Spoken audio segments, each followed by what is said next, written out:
My ex used me to raise her kids while I worked overtime, then dumped me for a richer guy. Now she's crying and begging for help. I'm a 28-year-old guy, and I've always believed supporting someone you love is the ultimate way to show it. I guess that's just who I am. I like feeling useful, reliable, like I'm making a real difference in someone's life. That's how I met Sarah.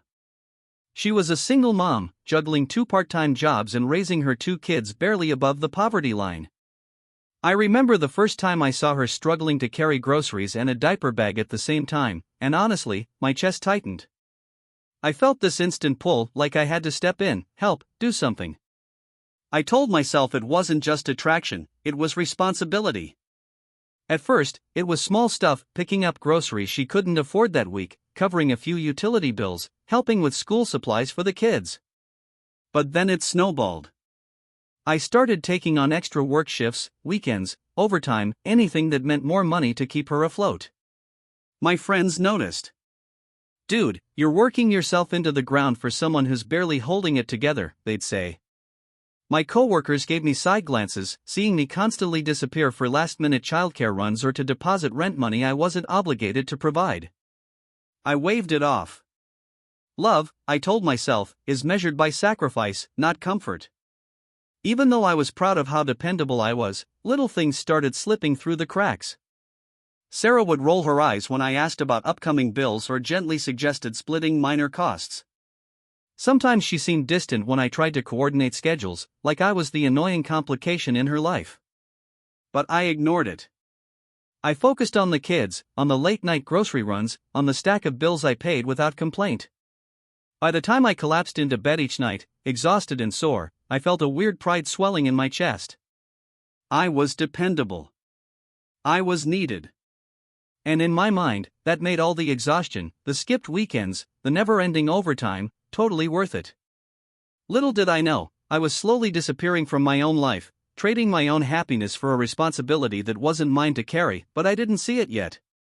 And that's when the first cracks in the illusion quietly started to show. It didn't take long for my life to completely revolve around Sarah and her kids. I was juggling my full-time job, overtime, and even side gigs just to make sure nothing went unpaid: rent, groceries, school fees, doctor visits, you name it. Some nights I'd lie awake on my tiny apartment couch, my back aching, staring at the ceiling, and think, this is love. This is what being a partner means. My friends kept nudging me, are you seriously doing all of this for her? You're burning out. I'd laugh it off, brushing their concerns aside. I love her. It's worth it, I'd say, though inside, the exhaustion was starting to seep into my bones. Sarah would thank me sometimes, her smile warm, her voice soft. You're amazing, she'd say, and my chest would swell. But increasingly, those moments were mixed with subtle irritation. If I asked about splitting small expenses or hinted at needing a night off, she'd huff or mutter something under her breath. Once, she snapped, "Can you just handle it without making it a big deal?" I felt a twinge of guilt for even asking, and I swallowed it down. Of course, I can handle it, I told myself. I had to. The kids needed stability, and I had committed myself to being that rock. I started missing things: friend get-togethers, birthdays, even my own family events.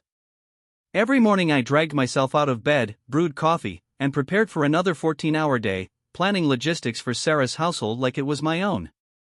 I became hyper-aware of every little need, whose homework needed checking, which bills were due, what groceries were running low.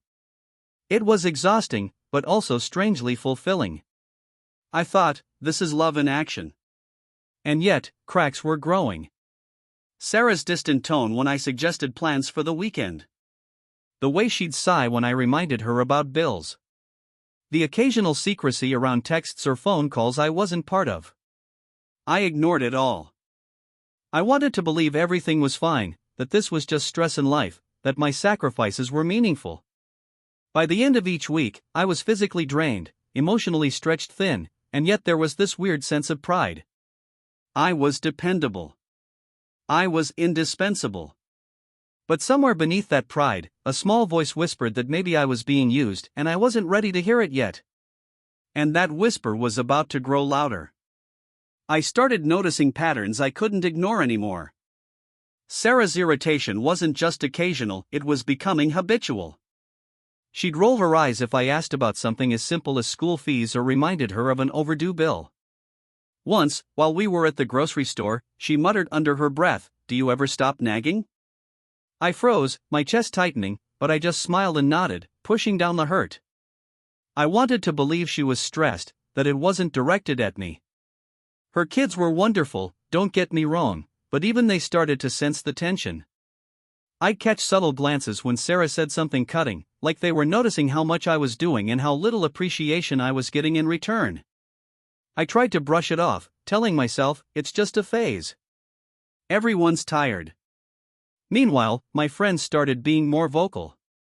"You're being used," they'd say, and I'd defensively argue, "I love them. That's why I do this." Deep down, a seed of doubt began to grow, but I was too committed to step back. Then came the small moments that hurt the most, the cancelled dinner plans because she didn't have time, the sighs when I tried to schedule weekends together, the way she seemed distant when I talked about work or my own life. It stung more than anything. I started to feel invisible in my own relationship, like my efforts were expected rather than appreciated. The more I gave, the more she seemed to take for granted. One afternoon, I saw her texting someone, quickly locking her phone when I approached. My heart sank. What is she hiding? I couldn't read the messages, but her sudden defensiveness made my chest tighten. I told myself not to jump to conclusions, not yet. I rationalized it, she's busy. She's stressed. It's nothing.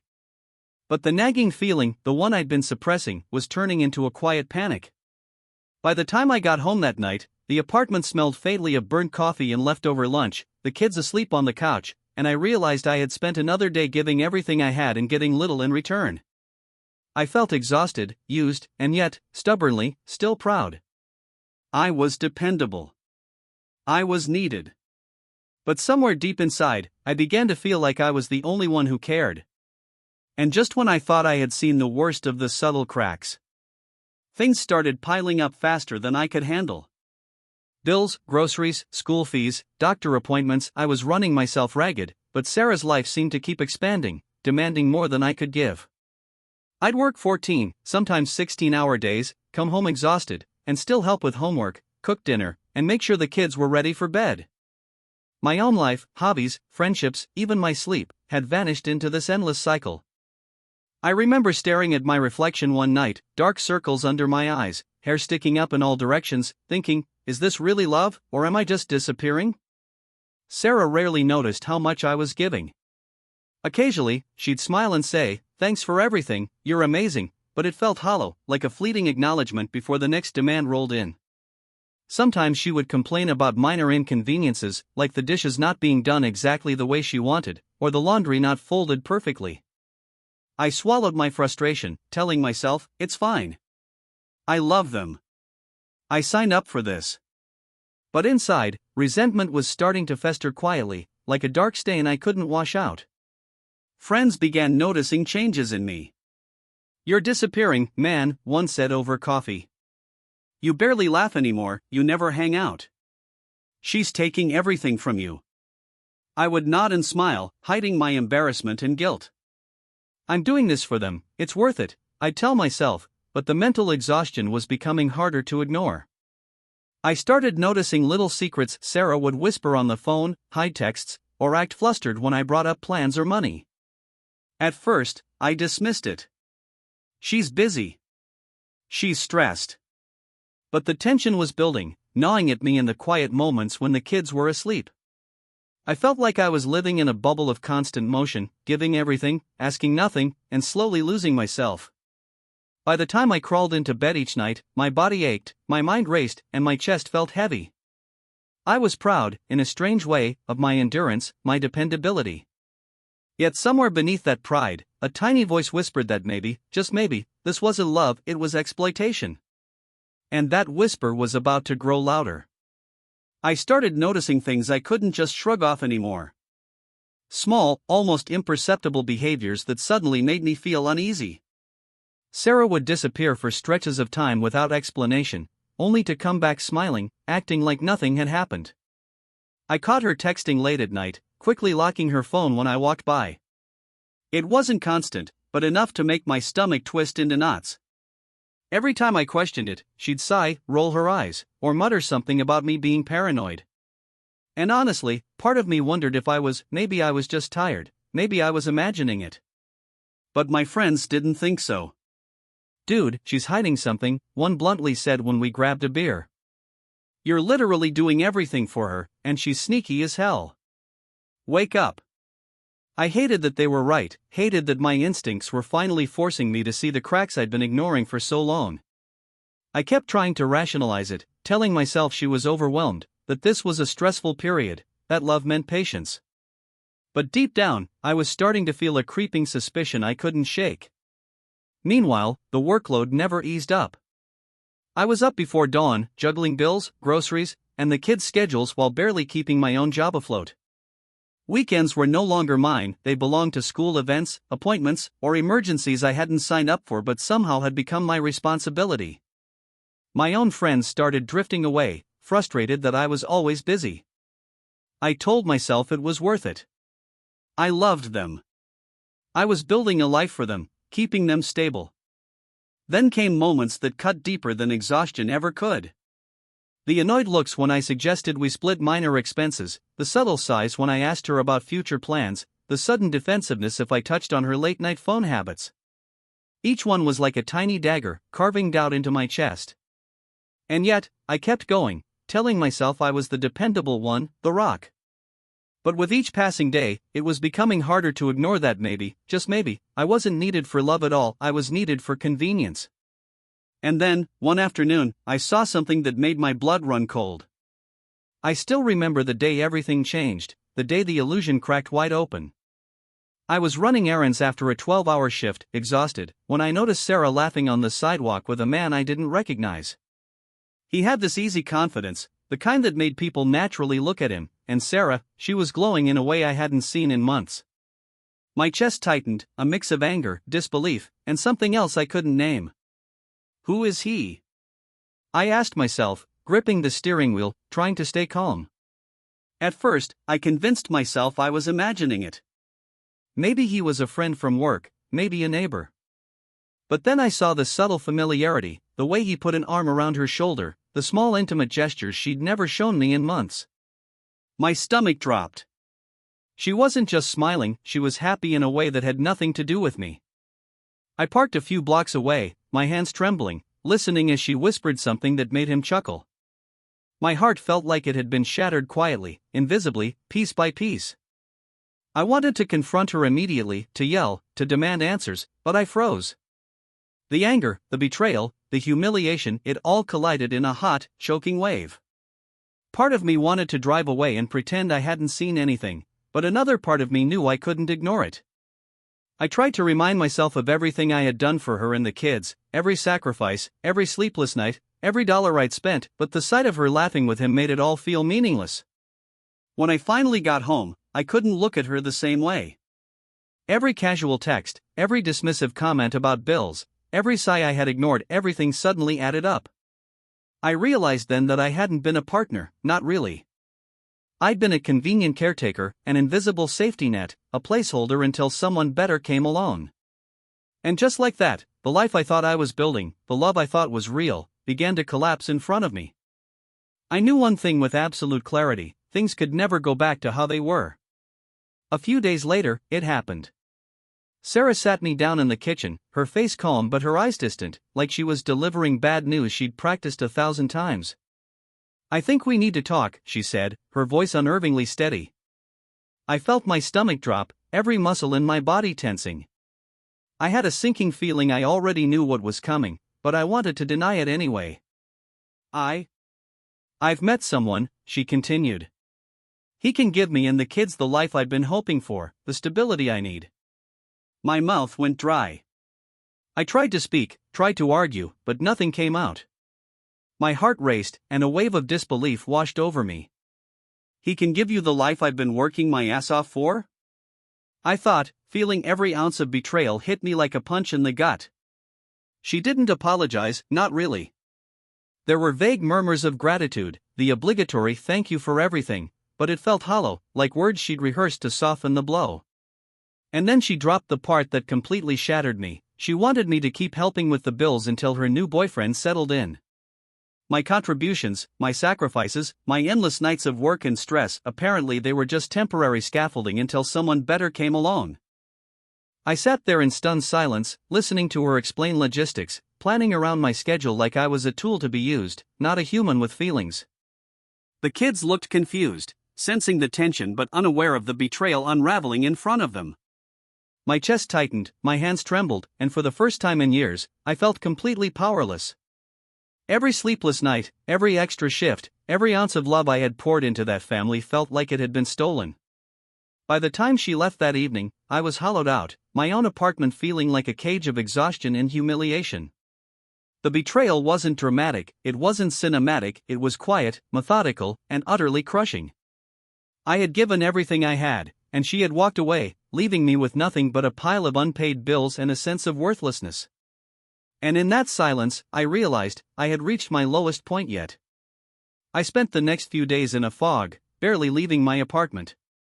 The walls felt like they were closing in, the familiar hum of the city outside sounding distant and mocking.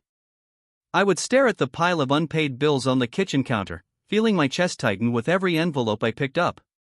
The exhaustion was nothing compared to the hollow ache in my heart. I kept replaying every moment, every sacrifice, every extra shift I had done for Sarah and the kids, and it all felt like it had been for nothing. Friends called, texted, even stopped by, but I couldn't respond. "Come out, let's grab a drink," they said.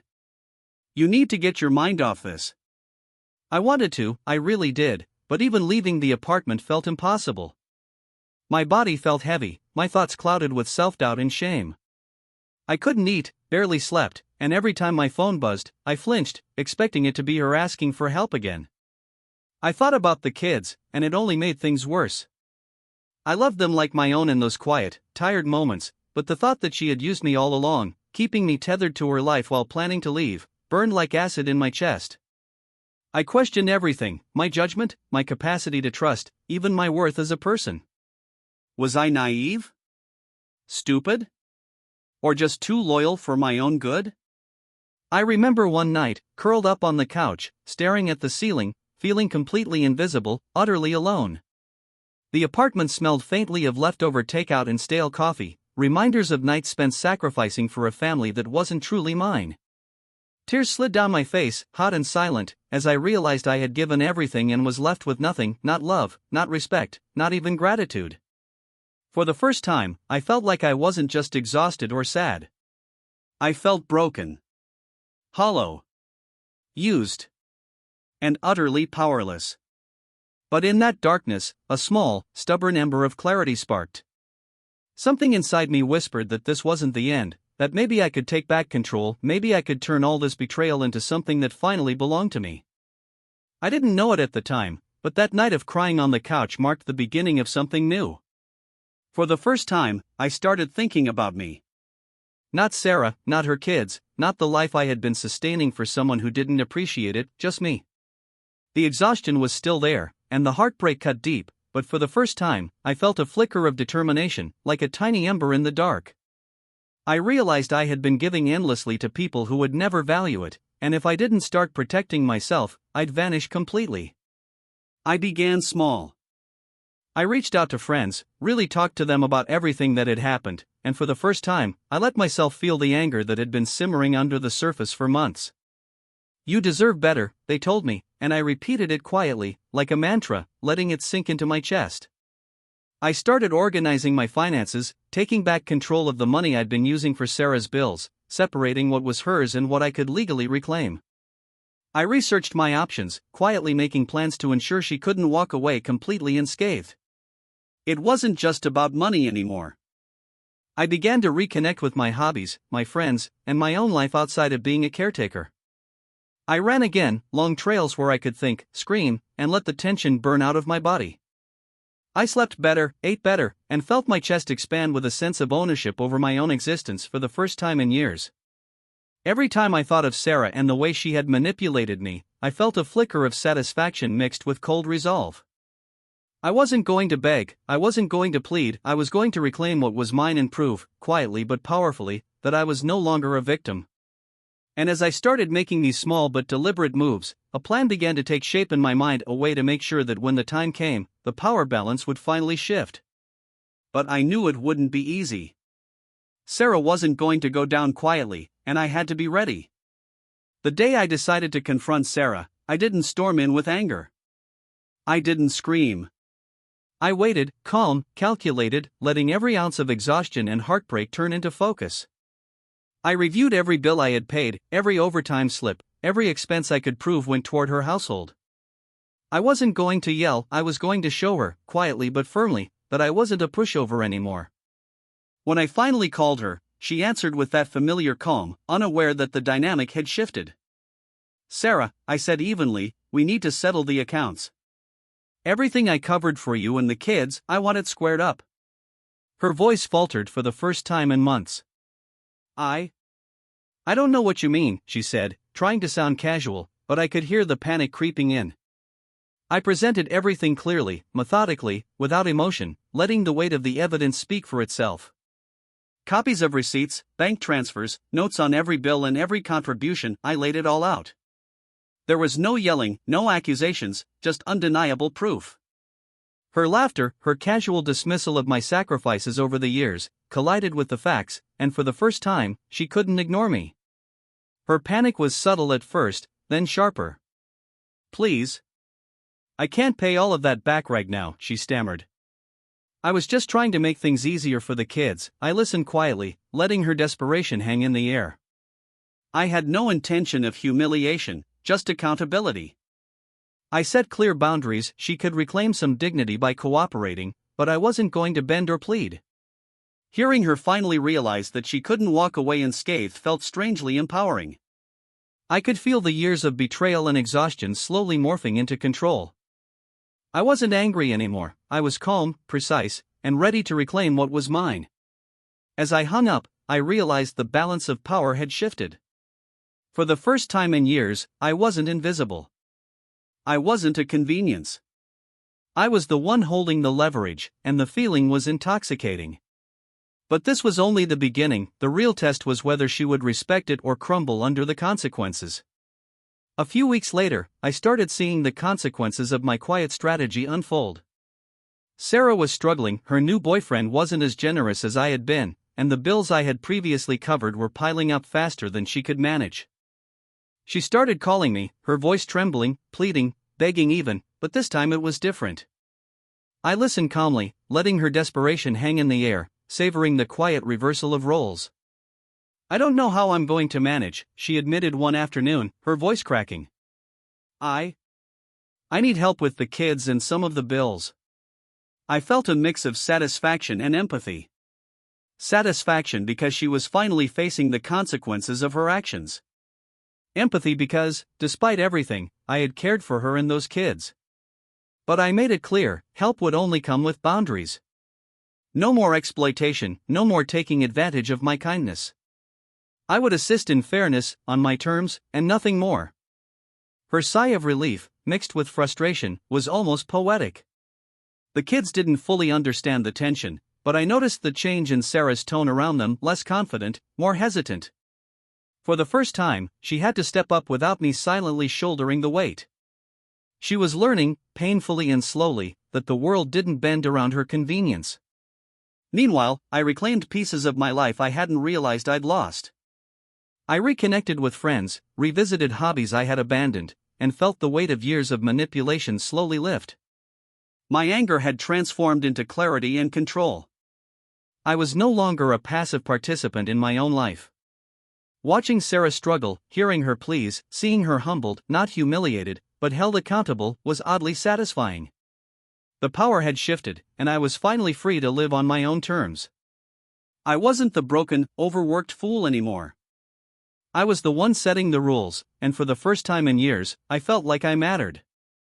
And as I closed that chapter, I realized something important. I had survived betrayal, heartbreak, and exhaustion, and I was stronger because of it. It's been months since I finally drew the line and took back control of my life. I don't wake up exhausted, running to cover someone else's responsibilities. I wake up for me. The apartment smells like fresh coffee instead of takeout leftovers, and the quiet hum of the city outside feels like a rhythm I can finally follow. I cook my own meals, plan my own weekends, and for the first time in years, I don't feel like I'm disappearing under the weight of someone else's life. Sarah still calls occasionally, her voice timid, sometimes pleading. I answer when it's necessary, but only on my terms. I've set boundaries that I enforce consistently: no more exploitation, no more taking advantage. She's humbled, realizing that the life she tried to manipulate out of me wasn't hers to claim. Watching her face the consequences without my intervention is strangely satisfying, but I've learned that my peace doesn't come from her suffering, it comes from my freedom. The kids are still in her care, and I still love them quietly from a distance. But my love is no longer tied to sacrifice or pain. I've rebuilt my friendships, my hobbies, my career, and my own sense of worth. I've learned that being dependable is a virtue, but only when it doesn't cost your soul. I look back on all the long hours, the endless bills, the emotional manipulation, and I realize something important: none of it defined me. I defined me.